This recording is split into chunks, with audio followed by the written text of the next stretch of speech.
C'est l'hôtel le plus ancien des bords du lac d'Annecy. L'abbaye de Talloires fête ses 1000 ans cette année, un millénaire chargé d'histoire. Les fondations datent du Xe siècle. C'était d'abord un petit établissement religieux. Ensuite, le monastère s'est développé jusqu'à devenir une abbaye royale, donc au XVIe siècle, jusqu'à la Révolution française. Dès lors, les moines ont été contraints de quitter l'abbaye. L'établissement est devenu une exploitation viticole, puis un relais à cheval, une auberge et enfin un hôtel qui a gardé les traces des différents occupants.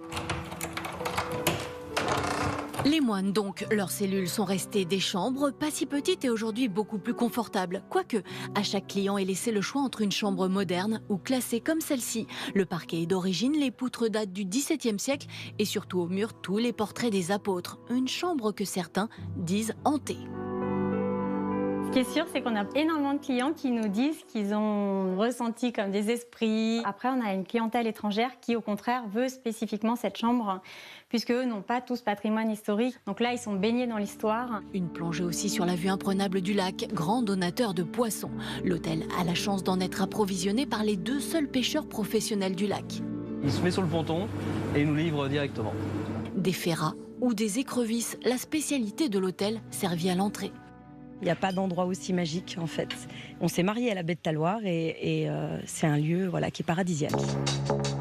Le paradis aussi pour quelques célébrités. L'acteur Jean Reno est devenu actionnaire de l'hôtel 4 étoiles. Quant à Bruce Willis, il s'est laissé enivrer par les lieux. Donc là, vous êtes dans les souterrains. Un grand souvenir dans cette cave, c'est un jour avec Bruce Willis et puis Jean Reno.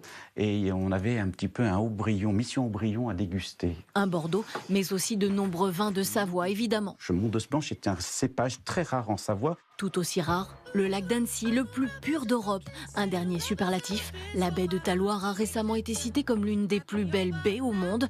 On confirme.